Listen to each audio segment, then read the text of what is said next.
Welcome to my Days of Our Lives official channel. I hope everyone is having a wonderful day.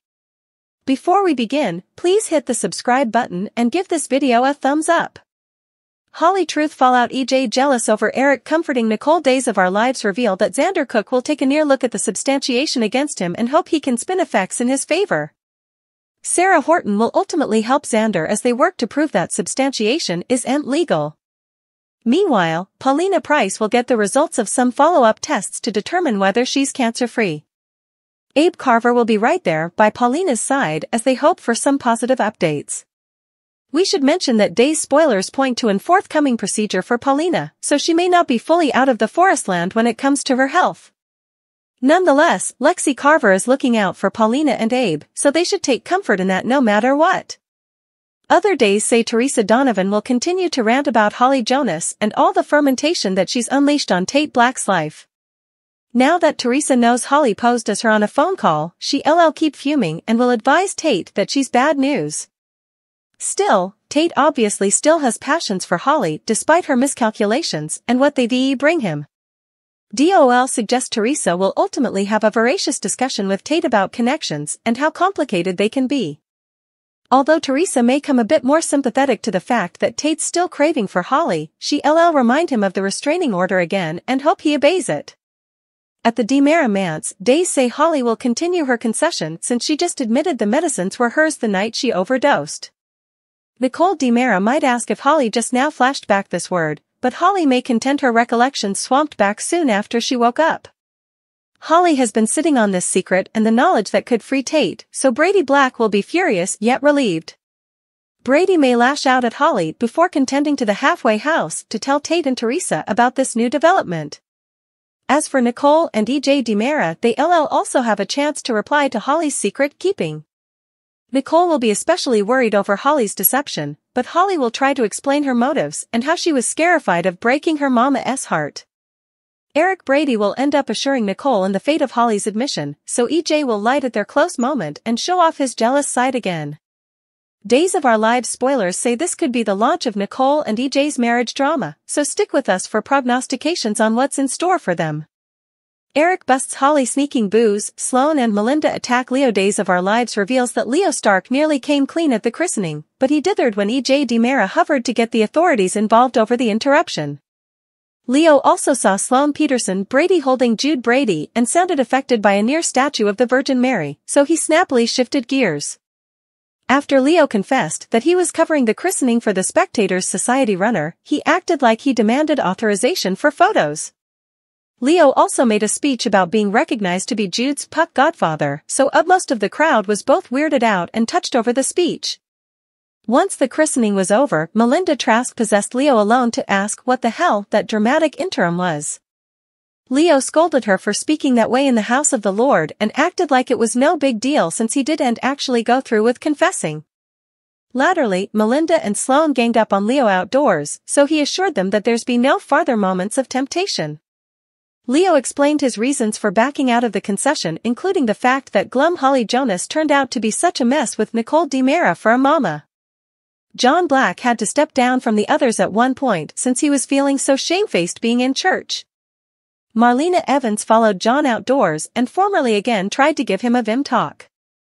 John ultimately lit a candle and supplicated to find some way through what he was dealing with, so Marlena joined him formally again and showed her support. Still, John remained uncomfortable and aloof after he joined the other guests at the event, which was held at the DiMera manse on Friday's day's occasion.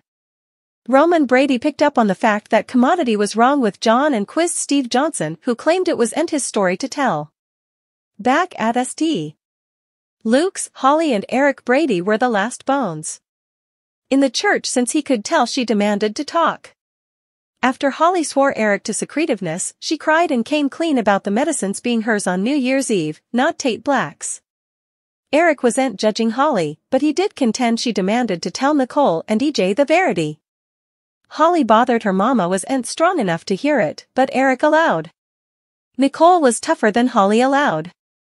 Eric gave Holly a clinch and pushed her to suppose about what he said. Once Holly made it to the DiMera manse on Friday's day's occasion, she started sneaking multiple champagne spectacles from the table in the living room. Since Holly kept guzzling booze to soothe her jitters, she had a close call with Eric and Sloane where she had to hide a glass behind her reverse.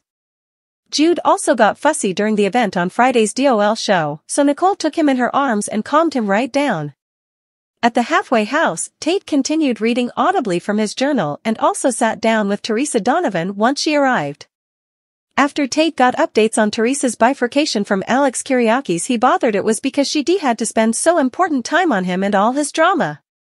Teresa assured Tate that her split from Alex was his fault and suggested that they might get back together. Tate hoped so since he didn't want Teresa to be alone, so she allowed. That was sweet. Back with Holly, she got on the phone and tried to pose as Teresa again, but she got fractured since Teresa was formerly at the halfway house. Teresa angrily took the phone call herself, so Holly hung up in a hurry. After Teresa brazened Tate about the call, he admitted Holly had done that formerly ahead. Teresa claimed Tate should be disconnected right down and reminded him of the restraining order. When Holly went to skulk another champagne glass, Eric locked eyes with her and gave her a disapproving look as he caught on. John had a tense moment with EJ and got further support from Steve, who latterly headed to the cantina for a scotch since he was so upset about his friend. As the party broke up, Brady Black said he was about to go visit Tate. EJ blustered at Brady for mentioning that in front of Holly, who eventually stopped Brady from leaving since she had commodity to say. Once Holly told Nicole that she was so sorry, she explained that she overdosed on her own medicines back on New Year's Eve. Nicole and EJ were taken suddenly by Holly's admission while Brady glared at her. Eric was also on hand to hear the concession, which he obviously knew was coming since he pushed Holly to make it. As for Leo, he drove Sloane and Jude home on Friday's day's occasion. Melinda came with them, so she helped Sloane remind Leo that he demanded to keep quiet to keep his cash inflow going and avoid captivity. Leo assured Sloane and Melinda that they were the unholy trio now, so no bone differently would ever know that Nicole brought Jude into this world.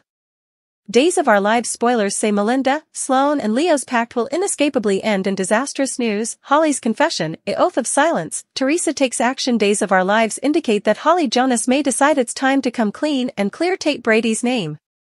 Sloane Peterson, Melinda Trask and Leo Stark oath to stay quiet. Teresa Donovan takes action to help Tate. Holly Jonas may eventually confess. Days of Our Lives reveal that Holly is beginning to feel veritably shamefaced thanks to Teresa's commentary. Holly knows that Tate would not be in a halfway house if she'd just man up and tell the verity. After all, Holly was the bone who brought the medicines to the New Year's Eve party. Holly was also the bone who tried to get Tate to do them. Now that Holly is awake and knows what's going on, she doesn't want to upset her mama. Still, an innocent person is under house arrest because of her. Rather of condemning everyone differently, shouldn't Holly want to fess up and see her friend go free? Maybe Tate cares a lot further for Holly than she does him. DOL silence among kidnappers. Sloane, Melinda, and Leo all know that Jude Brady belongs to Nicole Walker. Still, it seems that they will make an oath to stay quiet. After all, Jude is with one of his real parents and Nicole has accepted that her baby failed months ago. Why should they extract Jude when he seems impeccably happy? Still, Sloane isn't the maternal type at all and Eric Brady is beginning to see that. Sloane is actually jealous of the time Eric spends with their son. Is this secret truly safe with these three, or will commodity be that Jude needs help from his birth mama and the secret eventually be exposed?